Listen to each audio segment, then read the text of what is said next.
An anthology of readings of Almighty God's words.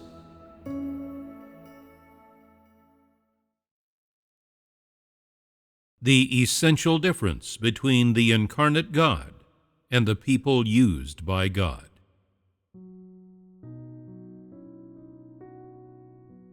Many are the years that the Spirit of God has been searching as He works on earth, and many are those whom God has used to perform His work throughout the ages.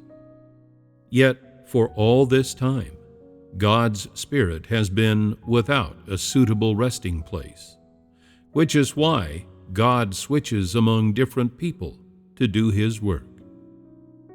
All told, it is through people that His work is done, which is to say, for all these years, God's work has never stopped, but it has continued to be carried forward in people, all the way to today.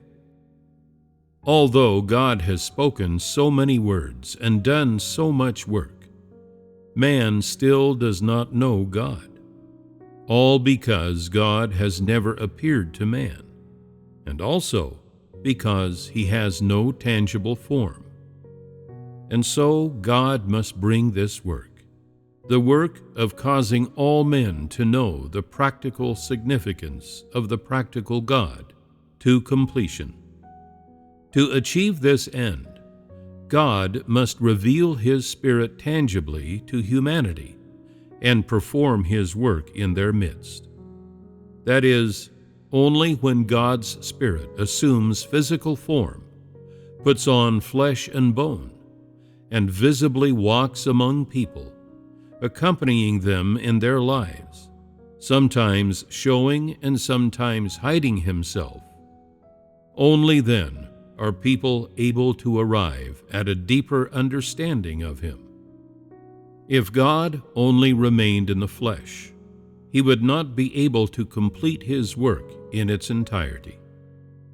And after working in the flesh for a period of time, fulfilling the ministry that needs to be done in the flesh, God will depart the flesh and work in the spiritual realm in the image of the flesh, just as Jesus did so after He had worked for a period of time in normal humanity and completed all the work that He needed to complete. You may remember this passage from The Path 5. I remember my Father saying to me, "On earth, seek only to do your Father's will and complete His commission. Nothing else concerns you." What do you see in this passage? When God comes to the earth, He does only His work within divinity, which is what the Heavenly Spirit has entrusted to the incarnate God. When He comes, He but speaks across the land, to give voice to His utterances by different means and from different perspectives.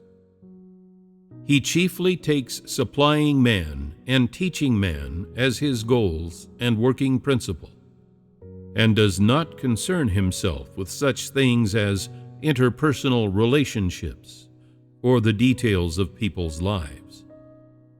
His main ministry is to speak for the Spirit. That is, when God's Spirit appears tangibly in the flesh, He only provides for man's life and releases the truth. He does not involve Himself in man's work, which is to say, He does not partake in the work of humanity. Humans cannot do divine work, and God does not partake in human work. In all the years since God came to this earth to perform His work, He has always done it through people. These people, however, cannot be considered God incarnate, only those who are used by God. The God of today, meanwhile, can speak directly from the perspective of divinity, sending forth the Spirit's voice and working on behalf of the Spirit. All those whom God has used throughout the ages are likewise instances of God's Spirit working within a fleshly body. So why can't they be called God? But today's God is also God's Spirit working directly in the flesh. And Jesus, too, was God's Spirit working in the flesh. Both of them are called God. So what's the difference? The people that God has used throughout the ages have all been capable of normal thought and reason. They have all understood the principles of human conduct. They have had normal human ideas and have been possessed of all the things that normal people should possess. Most of them have had exceptional talent and innate intelligence. In working upon these people, God's Spirit harnesses their talents, which are their God-given gifts. God's Spirit brings their talents into play, using their strengths in God's service. Yet the essence of God is without ideas or thought, unadulterated with human intentions, and even lacks what normal humans possess, which is to say, He is not even conversant with the principles of human conduct. This is how it is when today's God comes to the earth. His work and His words are unadulterated with human intentions or human thought, but they are a direct manifestation of the intentions of the Spirit, and He works directly on God's behalf. This means that the Spirit directly speaks, that is, the divinity directly does the work, without mixing in even one bit of man's intentions. In other words, the incarnate God embodies divinity directly, is without human thought or ideas, and has no understanding of the principles of human conduct. If only divinity were at work, there would be no way for God's work to be carried out on earth. So when God comes to earth, He must have a small number of people He uses to work within humanity, in conjunction with the work that God does in divinity. In other words, He uses human work to uphold His divine work. If not, there would be no way for man to directly engage with the divine work. This is how it was with Jesus and His disciples. During His time in the world, Jesus abolished the old laws and established new commandments. He also spoke many words. All this work was done in divinity. The others, such as Peter, Paul, and John, all rested their subsequent work on the foundation of Jesus' words. Which is to say, God launched His work in that age, ushering in the beginning of the age of grace. That is, He ushered in a new era, abolishing the old and also fulfilling the words, God is the beginning and the end. In other words, man must perform human work upon the foundation of divine work. Once Jesus had said all He needed to say and finished His work on earth, He left man. After this, all people, in working, did so according to the principles expressed in His words, and practiced according to the truths of which He spoke. All of these people worked for Jesus. If it had been Jesus alone doing the work, no matter how many words He spoke, people would have had no means of engaging with His words, because He was working in divinity and could only speak words of divinity, and He could not have explained things to the point where normal people could understand His words. And so He had to have the apostles and prophets who came after Him supplement His work. This is the principle of how God incarnate does his work, using the incarnate flesh to speak and to work, so as to complete the work of divinity, and then using a few, or perhaps more, people after God's own heart to supplement his work. That is, God uses people after his heart to do the work of shepherding and watering in humanity, so that God's chosen people may enter the reality of the truth. If, when he came to the flesh, God only did the work of divinity, and there were no people after his heart to work in concert with him, then man would be incapable of understanding God's will or engaging with God.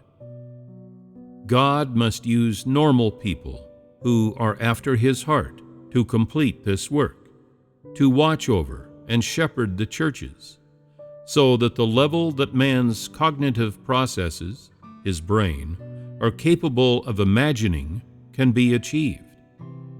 In other words, God uses a small number of people who are after his heart to translate the work that he does within his divinity, so that it can be opened up, to transform divine language into human language, so that people can comprehend and understand it. If God did not do so, no one would understand God's divine language, because the people after God's heart are, after all, a small minority, and man's ability to comprehend is weak. That is why God chooses this method only when working in the incarnate flesh. If there were only divine work, there would be no way for man to know or engage with God, because man does not understand God's language. Man is able to understand this language only through the agency of the people after God's heart, who clarify his words. However, if there were only such people working within humanity, that could only maintain man's normal life. It could not transform man's disposition. God's work could not have a new starting point.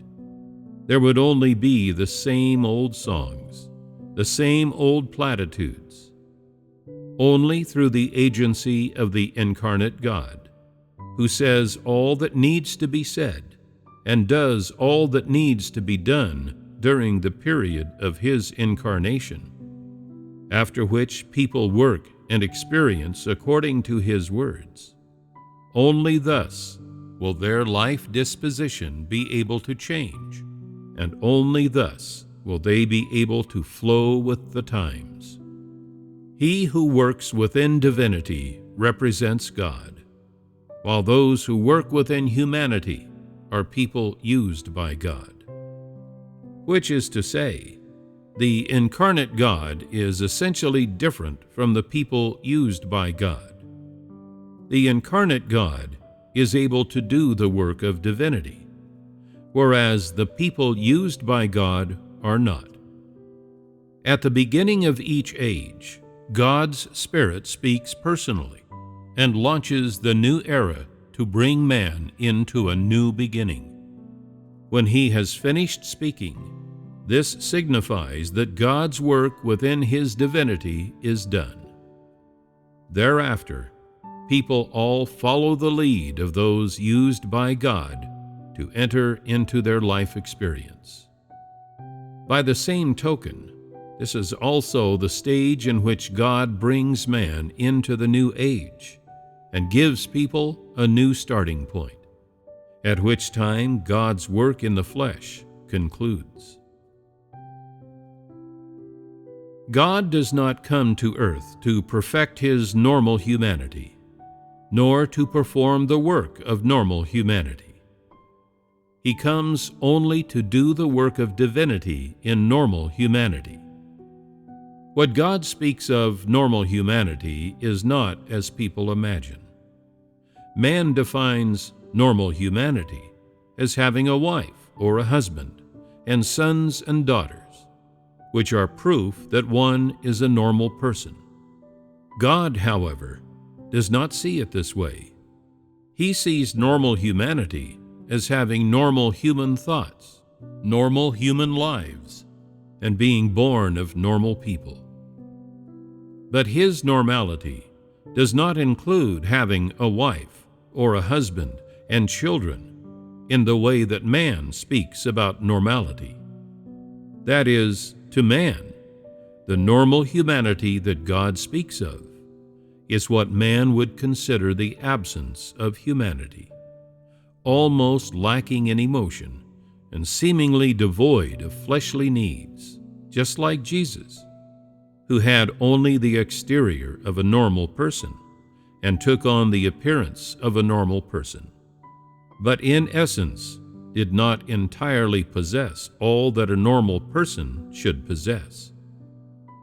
From this, it can be seen that the incarnate God's essence does not encompass the entirety of normal humanity, but only a portion of the things which people should possess in order to support the routines of normal human life and sustain normal human powers of reason.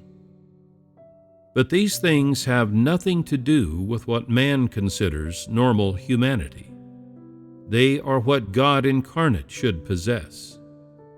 There are those who maintain, however, that God incarnate can be said to possess normal humanity only if he has a wife, sons and daughters, a family.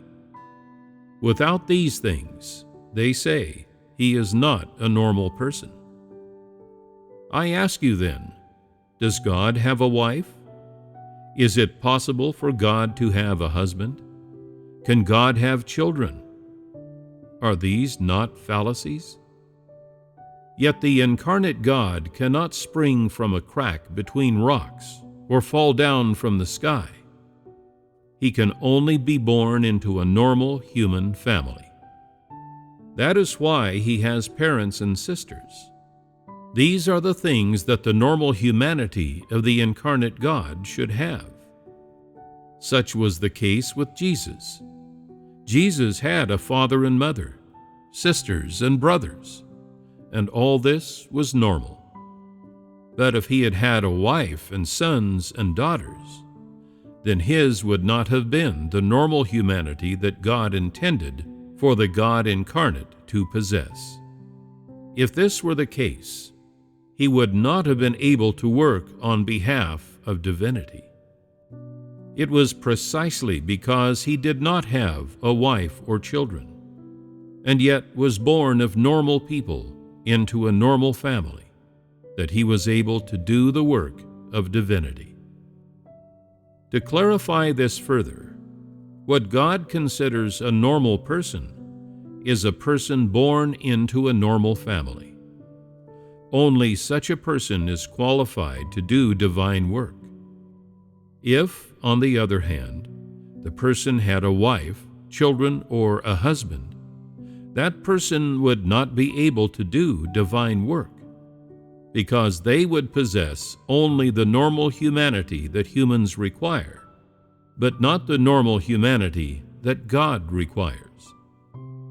That which is deemed by God and what people understand are often hugely different, leagues apart. In this stage of God's work, there is much that runs counter to and vastly differs from people's notions. One could say that this stage of God's work consists entirely of divinity working hands-on, with humanity playing a supporting role. Because God comes to the earth to perform his work himself, rather than allowing man to put his hand to it, he incarnates himself in the flesh to do his work. He uses this incarnation to present mankind with a new age, to tell mankind of the next step in his work, and to ask people to practice in accordance with the path described in his words. Thus is God's work in the flesh concluded. He is about to depart mankind, no longer residing in the flesh of normal humanity, but rather moving away from man to proceed upon another part of his work. Then, using people after his own heart, he continues his work on earth among this group of people, but in their humanity. The incarnate God cannot stay with man forever, because God has a lot more other work to do. He cannot be bound to the flesh. He has to shed the flesh to do the work he must do, even though he does that work in the image of the flesh. When God comes to the earth, he does not wait until he has reached the form that a normal person ought to attain before dying and leaving mankind. No matter how old his flesh is, when his work is finished, he goes and leaves man. There is no such thing as age for him. He does not count his days according to the human lifespan. Instead, he ends his life in the flesh, in accordance with the steps of his work. There may be those who feel that God, in coming into the flesh, must age to a certain extent, must grow into an adult, reach old age, and leave only when that body fails. This is man's imagination. God does not work thus. He comes into the flesh only to do the work he is supposed to do, and not to live a normal man's life of being born to parents, growing up, forming a family and starting a career, having and raising children, or experiencing life's ups and downs, all the activities of a normal man. When God comes to earth, this is God's Spirit putting on the flesh, coming into the flesh. But God does not live the life of a normal person. He only comes to accomplish one part in his management plan. After that, he will leave mankind. When he comes into the flesh, God's Spirit does not perfect the normal humanity of the flesh. Rather, at a time that God has predetermined, the divinity goes to work directly. Then, after doing all that he needs to do and fully completing his ministry, the work of God's Spirit in this stage is done, at which point the life of the incarnate God also ends, regardless of whether his fleshly body has lived out its span of longevity. That is to say, whatever stage of life the fleshly body reaches, however long it lives on earth, everything is decided by the work of the Spirit. It has nothing to do with what man considers to be normal humanity. Take Jesus as an example. He lived in the flesh for 33.5 years. In terms of the lifespan of a human body, he should not have died at that age, and he should not have left. But this was of no concern to God's Spirit.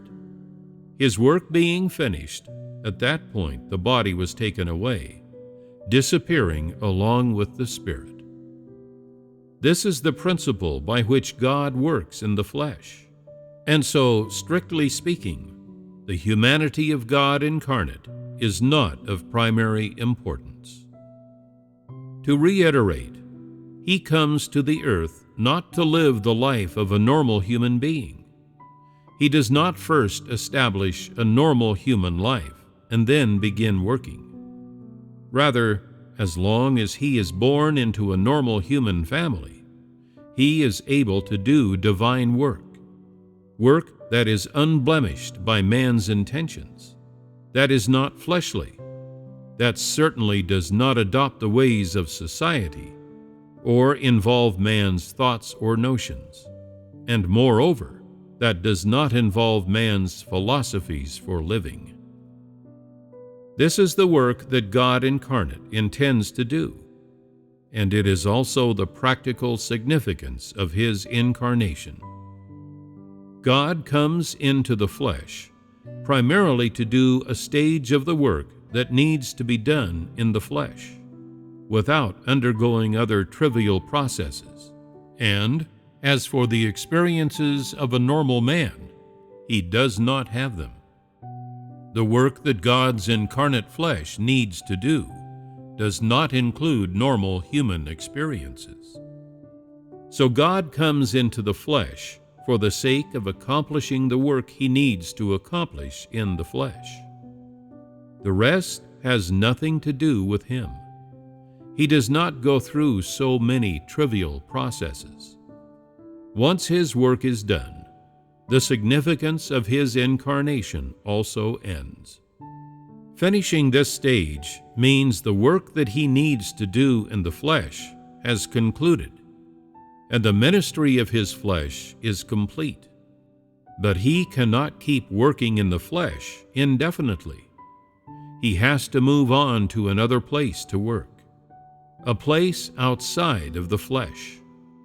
Only thus can his work be performed fully and advance to greater effect. God works according to his original plan.